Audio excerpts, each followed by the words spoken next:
Imagine a family of 4, their hearts alight with the promise of adventure, embarking on a road trip through one of America's most treacherous landscapes, Death Valley. The relentless sun beat down at over 115 degrees Fahrenheit, casting shimmering mirages over an endless, isolated, and deadly terrain. They were never seen again. No frantic rescue, no definitive clues. Just a locked minivan swallowed by sand in a chilling silence that stretched for 13 agonizing years. Not a single piece of evidence surfaced until 2 unsuspecting hikers, years later, wandered off the beaten path and stumbled upon something that would change everything. This isn't just another missing persons case. This is the heart-wrenching, baffling, and ultimately revealing story of the Death Valley. Germans, a family whose dream vacation became a terrifying nightmare that would confound authorities for over a decade and expose the horrifying power of one wrong turn. If you're ready to dive into mysteries that will leave you breathless and uncover the chilling truths hidden by time, then you must subscribe to our channel right now and join us on this incredible journey of discovery. Don't miss out on more stories like this. On July 27, 1996, a green Plymouth minivan should have been cheerfully returned to a Los Angeles rental car company. Instead, it sat, silently, menacingly. Buried in the unforgiving sand in one of Death Valley's most remote corners, its passengers vanished without a trace. What happened to Eggert Remies, his girlfriend Cornelia Meyer, and their 2 young children remains one of the most chilling and deeply perplexing disappearances in American history. It's a tale that speaks to the vulnerability of human plans against the raw power of nature. Let me take you back to July 8, 1996 at Seattle-Tacoma International Airport. For excited travelers from Dresden, Germany, stepped off their plane, their faces beaming with anticipation. They believed with every fiber of their being that this would be the adventure of a lifetime. There was Eggert Remies, a 34-year-old architect, a man with dreams as vast as the continent he was about to explore, accompanied by his 11-year-old son, George Weber. With them was Cornelia Meyer, known affectionately as Connie to her friends, Eggert's 27-year-old girlfriend, full of youthful vigor. And bringing up the rear, the innocent, playful figure of little Max Meyer, Connie's 4-year-old son. They had diligently saved for this trip, meticulously planned every detail, and carried with them the pure, unadulterated excitement that comes with exploring a new, wondrous continent. From Seattle, their journey immediately took them to Los Angeles, where they picked up their rental car, a dependable, green 1996 Plymouth Voyager minivan. The family spent their initial days in Southern California, specifically the San Clemente area, basking in the warm coastal sunshine and gently acclimatizing themselves to the sheer scale of this vast new country. This was a time of joyous discovery, of new sights, sounds, and experiences. However, beneath the surface of this idyllic start, a subtle, almost imperceptible whisper of financial concern emerged. During their time in California, Eggert Remies placed a call to his bank back in Germany, requesting $1,500 to be wired to them. He then, with a hopeful, yet perhaps anxious heart, faxed his ex-wife, asking for additional funds. Funds which, tragically, were never sent. This small detail, at the time seemingly minor, would later add another layer of complexity to their desperate situation. As the German family drove toward Death Valley National Monument on July 22, 1996, the landscape transformed around them. The air itself seemed to ripple with an intense heat, temperatures soaring to a brutal 124 degrees Fahrenheit. The asphalt shimmered with heat waves, creating an almost surreal, disorienting vista. But they had done their research, hadn't they? Or so they fervently believed. At the Furnace Creek Visitor Center, with a sense of hopeful preparedness, they purchased 2 copies of the Death Valley National Monument Museum text. Crucially, these were German-language editions. While intended to guide their understanding of this alien landscape, these maps would, in a cruel twist of fate, also misguide them in ways that proved to be utterly devastating. Rather than spending their precious funds on expensive hotel accommodations, they chose to embrace the adventurous spirit of camping. That night, they settled into their minivan in an area called Hanapa Canyon, near Telescope Peak, believing they were making a practical and exciting choice. The next morning, July 23rd, the family eagerly set out to explore. They visited various tourist sites, their Praktica 35mm camera clicking away, capturing moments they believed would be cherished memories for years to come. Investigators later scrutinized the visitor logbook for the Warm Spring mine site, located on a route between the Main Valley and Butte Valley. There an entry dated July 23rd, chillingly stated in German, "We are going over the pass, signed Connie, Egbert, George, Max." The pass they optimistically referred to was almost certainly Mengel Pass. On their German language maps, it looked like a simple, straightforward route. But in the unforgiving reality of Death Valley, Mengel Pass was an extremely treacherous path, suitable only for robust four-wheel drive vehicles. Their Plymouth minivan, a vehicle designed for comfortable suburban streets and smooth highway travel, stood absolutely no chance against such rugged, relentless terrain. Somewhere during their exploration, their adventurous spirit led them to the geologist's cabin in Butte Valley. There, in a moment of innocent impulsiveness, they took an American flag as a souvenir. This wasn't an act of malice or vandalism, but rather the simple, unthinking act of tourists collecting mementos, completely unaware of the local significance of what they were taking. As the day relentlessly progressed, and the searing heat became even more intense, the family made a series of decisions that, while seemingly logical and rational at the time, would prove to be tragically fatal. Their guidebook, a supposed beacon of guidance, showed what appeared to be a shorter route back to the Main Valley, a road leading down something called Anvil Canyon. What they couldn't possibly have known was that this wasn't truly a road at all, or rather a rough, long-abandoned mining track, left to decay for decades. And what they couldn't have imagined, in their wildest nightmares, was that this single, innocent wrong turn would lead to their complete disappearance, transforming them into one of America's most perplexing and heartbreaking missing persons cases. By the end of July 23, 1996, the German family was irrevocably trapped. They were in one of the most remote and inhospitable places on Earth, with no means to call for help and no realistic hope of rescue. Their eagerly anticipated vacation had, in the blink of an eye, devolved into a desperate, terrifying fight for sheer survival. The family had booked a flight from Los Angeles to return to Germany on July 27, 1996. Days turned into weeks, then months, but there was no evidence that they ever boarded the flight or departed the United States. A chilling silence descended. Egbert Rimus's ex-wife, Heike Weber, growing increasingly distraught as her ex-husband and son failed to return from their vacation, began to make anxious inquiries about their whereabouts. Her worried questions set in motion a chain of events that would soon involve authorities on both sides of the Atlantic. The German authorities, filled with concern, contacted their American counterparts. But the case immediately fell into a frustrating bureaucratic void. There was no crime scene, no witnesses, and no clear jurisdiction. The Germans were foreign nationals who had entered the country legally, and then ... nothing. They could have gone anywhere. They could have done anything. In the agonizing absence of answers, some even speculated, with a heavy heart, that they might have staged their own disappearance, for reasons no one could begin to understand. The uncertainty was a torment. On October 21, 1996, nearly 3 agonizing months after the German family seemingly vanished, Death Valley National Park Ranger Dave Briner was conducting a routine aerial surveillance from a helicopter. He was specifically searching for illegal drug manufacturing operations that sometimes secretly sprouted in the desert's most remote corners. And then he saw it. In Anvil Canyon, about 2.4 miles downstream from Willow Spring, sat a vehicle that simply had no business being there. It wasn't the rugged four-wheel drive vehicle you'd expect to find on an abandoned mining road. Briner was immediately deeply suspicious. Anvil Canyon had been officially designated as a wilderness area since the Desert Protection Act of 1994, meaning public vehicles were strictly prohibited. The old mining roads had been closed for decades, abandoned since the financial panic of 1907 brought most mining operations in the area to a grinding halt.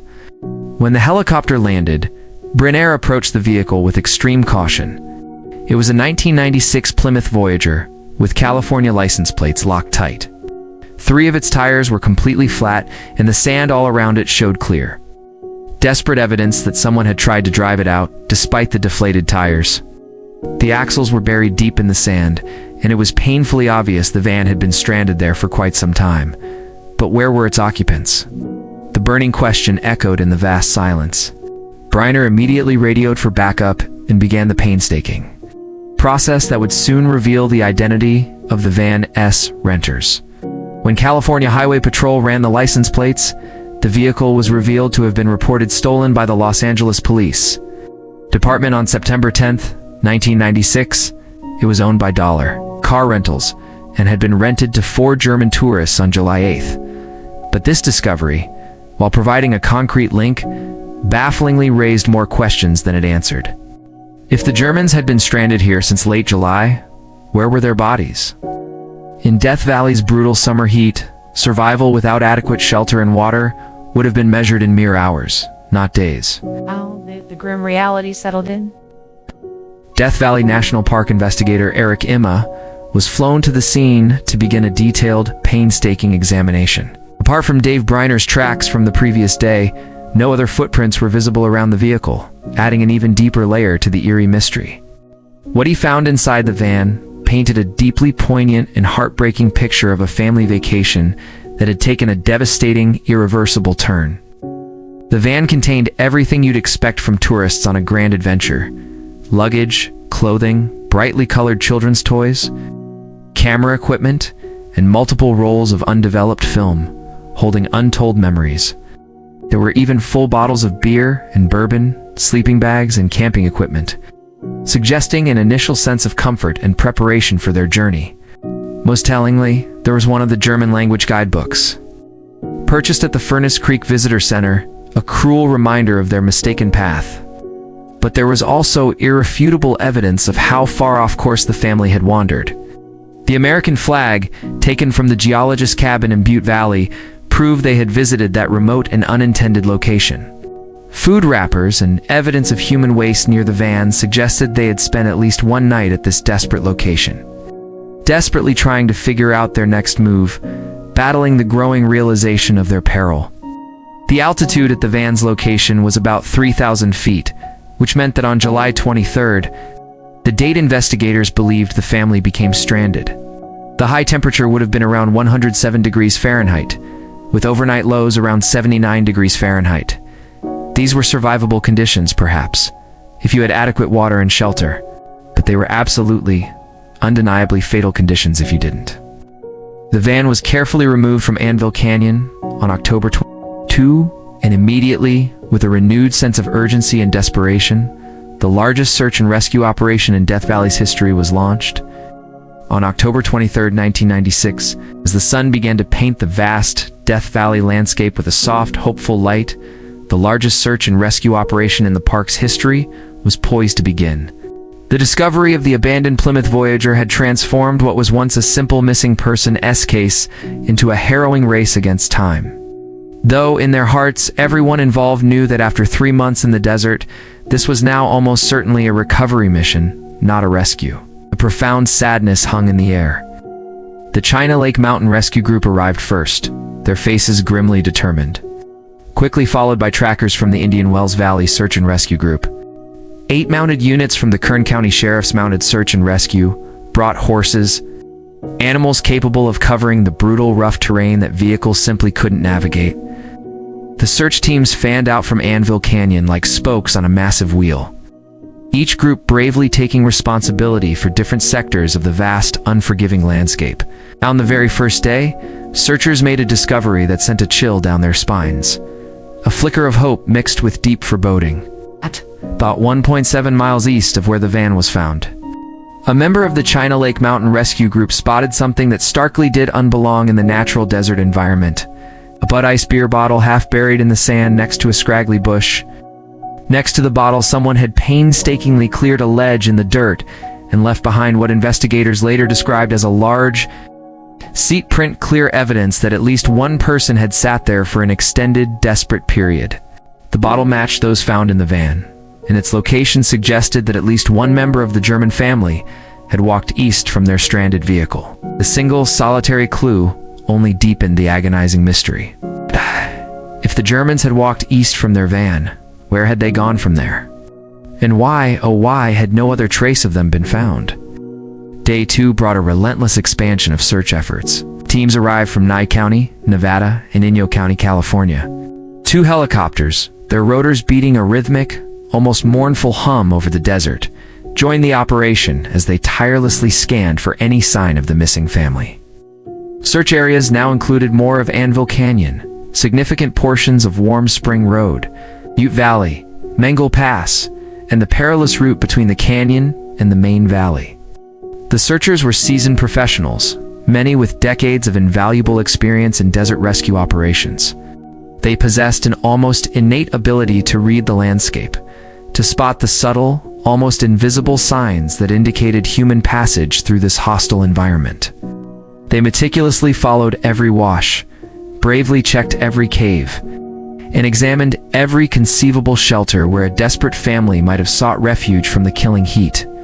But the vast, indifferent desert revealed nothing. On October 25th, different search teams, fueled by a grim determination, continued their desperate quest. One team searched between Anvil Canyon and Badwater Road. Another team from Victorville meticulously looked around the southeast edge of the valley. A ranger from the Bureau of Land Management checked the west side of Mangle Pass. A team from Lake Mead surged from Anvil Canyon, bravely traversing the mountains and descending into Butte Valley. The Indian Wells team carefully searched around Willow Spring at the top of Anvil Canyon. Another group, CLMRG, started in the middle of Anvil Canyon, then expanded their search north and west from there. The coordinated effort was immense, but the results were heartbreakingly minimal. On October 26th, the fourth and final day of the official search, teams continued their tireless efforts to find the missing group in the harsh desert environment, the Death Valley National Park. Teams searched areas north of Warm Spring Canyon and nearby mine areas where a lost person might have sought shelter.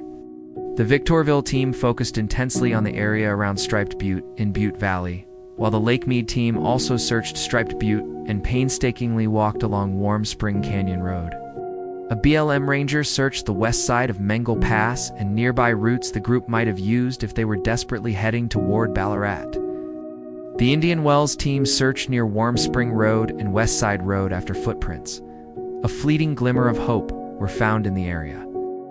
A new team from Apple Valley diligently searched along West Side Road heading north from Warm Spring Canyon Road, just in case the group had looked for shelter there. 2 helicopters also tirelessly scanned all areas around Anvil Canyon, including the southern parts. But high winds, a cruel natural adversary, made it incredibly difficult to search effectively from the air. With no new clues found since the single beer bottle on the first day, and the painful realization that there was no hope whatsoever, that the party would be found alive, the official search was with heavy hearts regrettably called off. A spokesperson from Death Valley National Park announced that around 250 people had bravely taken part in the search.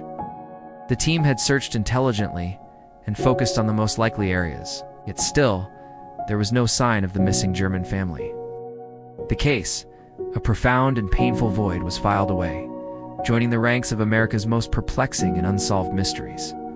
The silence returned, deeper and more agonizing than before. In the agonizing, silent years that followed, conspiracy theories began to emerge, each one more elaborate and desperate than the last.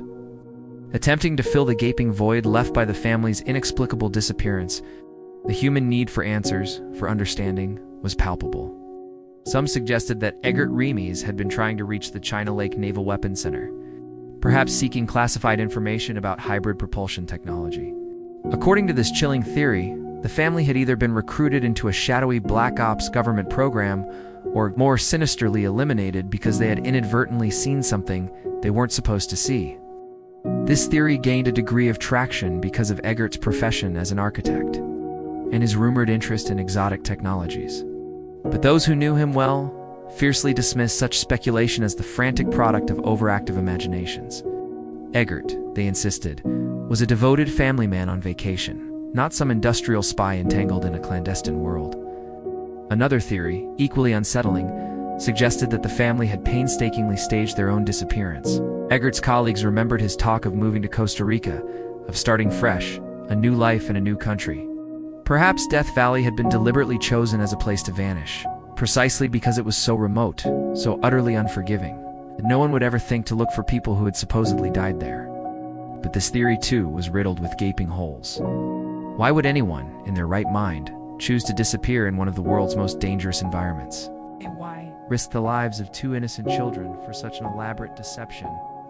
And how could 4 people, including a vulnerable 4-year-old, maintain such an extraordinary secret for so many long years?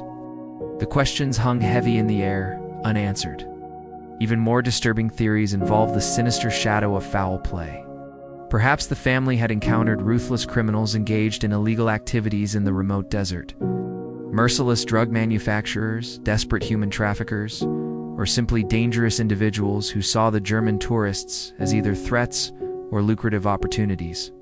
Death Valley's vast, desolate emptiness would certainly provide ample or undisturbed opportunity to dispose of any incriminating evidence. The sheer unknown was terrifying. Akhtar Mahood was not a professional investigator in the traditional sense.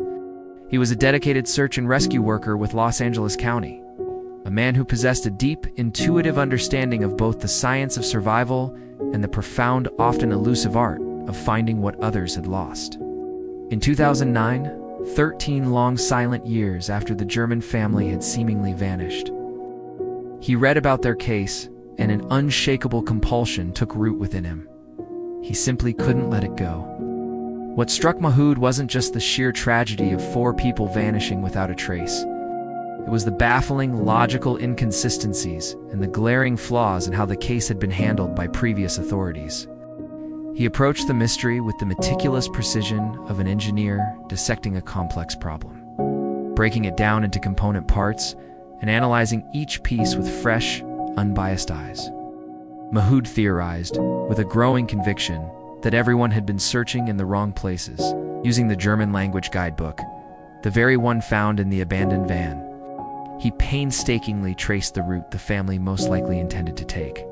The booklet showed a path leading west through Butte Valley and Mangole Pass, past the infamous Barker Ranch where Charles Manson's followers had once hidden, then north to the ghost town of Ballarat and on toward Yosemite National Park.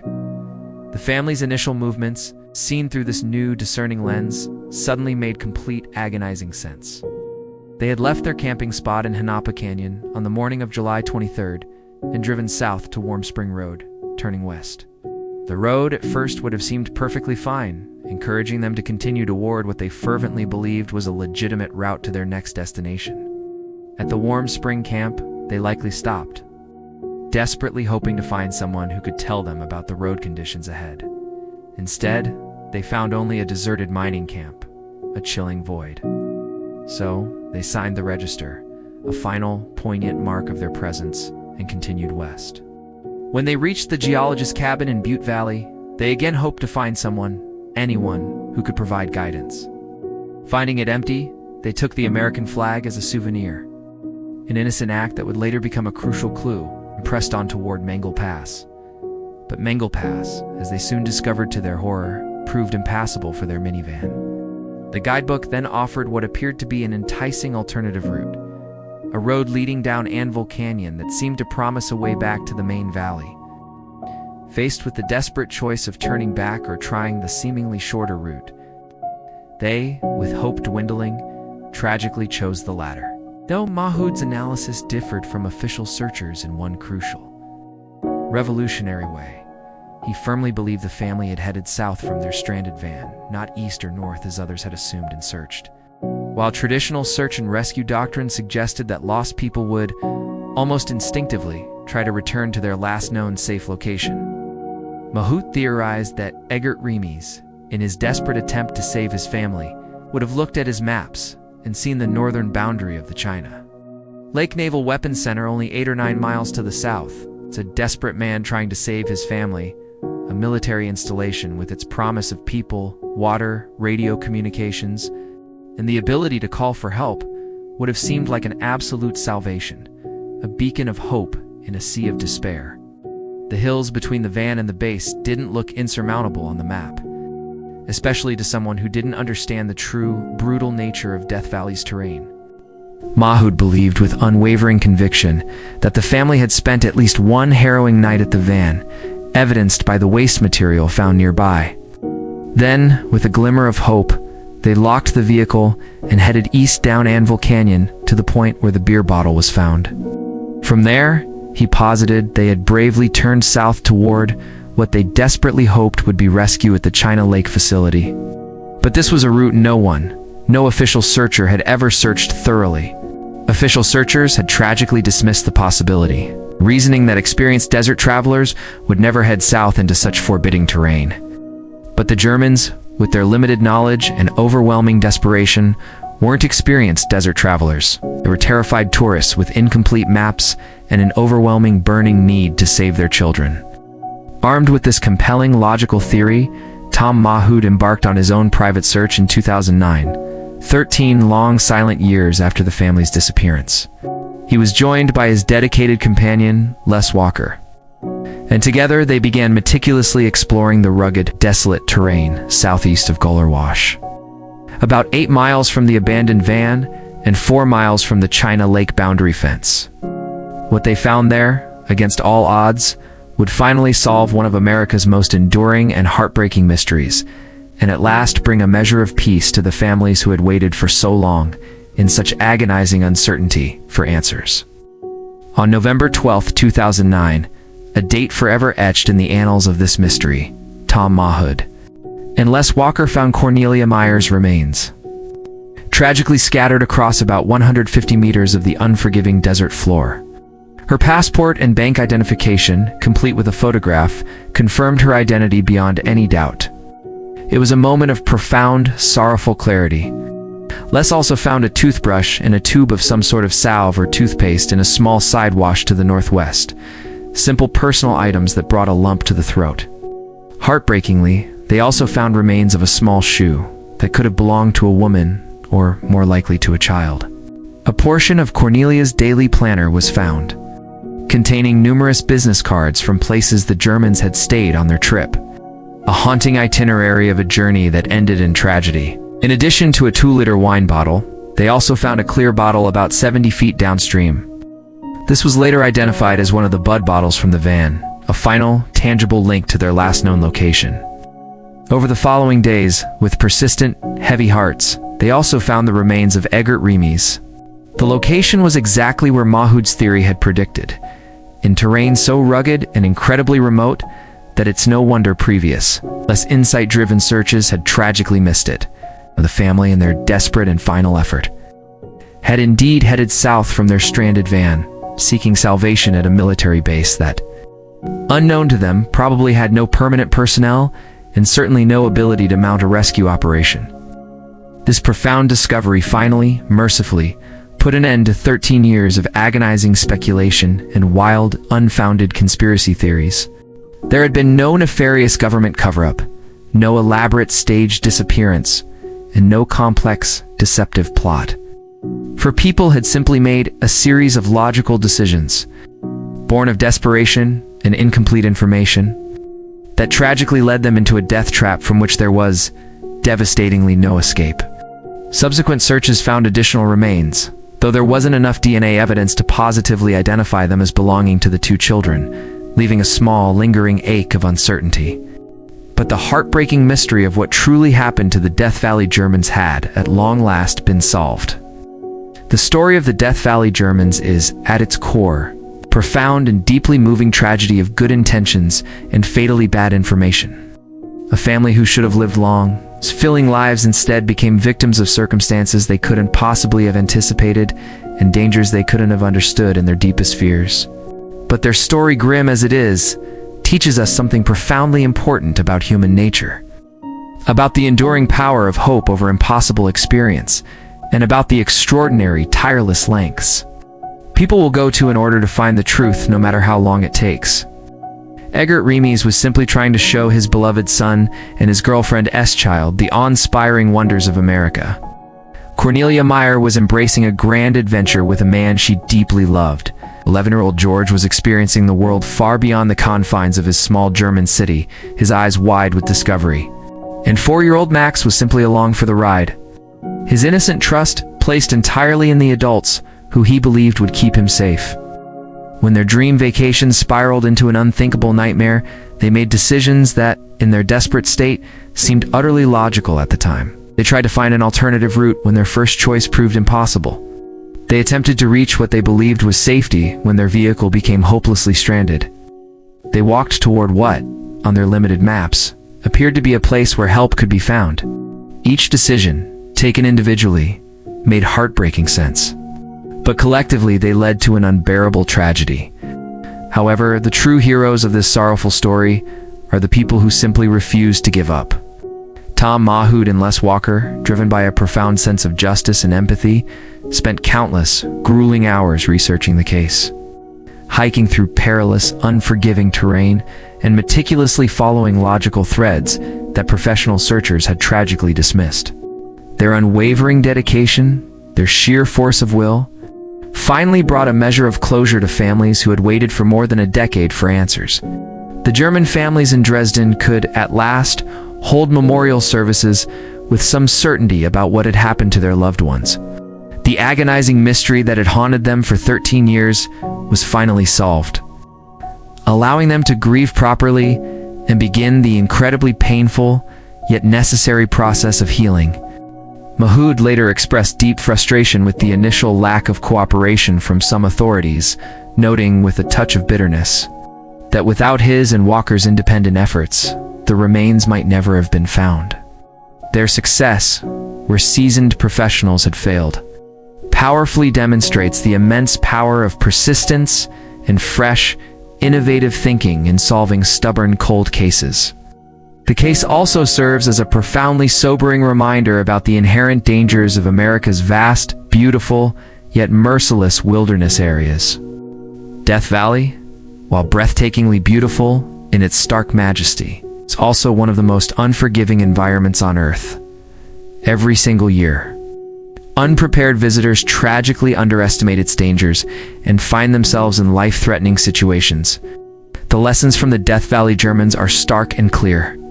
Always carry plenty of water and food when venturing into desert areas. Use appropriate, robust vehicles for the terrain you're planning to traverse.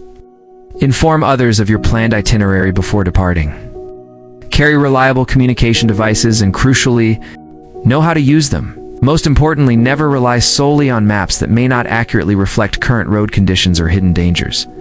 The Death Valley Germans have become an indelible part of American folklore. Their story, told and retold, is both a chilling cautionary tale and a testament to the enduring power of hope. Even in the face of insurmountable odds, their tragedy reminds us, with a powerful, emotional impact, that every missing person case represents real people with real families, families who deserve answers no matter how long it takes to find them. The desert, in its vast, silent indifference, keeps many secrets, but this heartbreaking truth has finally been told. But sometimes, when all hope seems tragically lost, and answers appear utterly impossible to grasp, the indomitable human spirit proves stronger than the desert itself. And so, the vast ancient sands of Death Valley finally yielded their heartbreaking secret. The story of the Death Valley Germans stands as a powerful, somber reminder of nature's raw, unforgiving might and the incredible resilience of the human spirit. It's a tale that teaches us about the critical importance of preparedness, the deceptive nature of unfamiliar landscapes, and the profound lengths to which a family will go when faced with unimaginable peril. This mystery, once shrouded in silence and speculation, was ultimately unraveled by sheer human persistence and a relentless dedication to truth. It reminds us that behind every unsolved case lies a real human story, families forever changed, and the enduring hope that answers, no matter how long they take, can bring a measure of peace.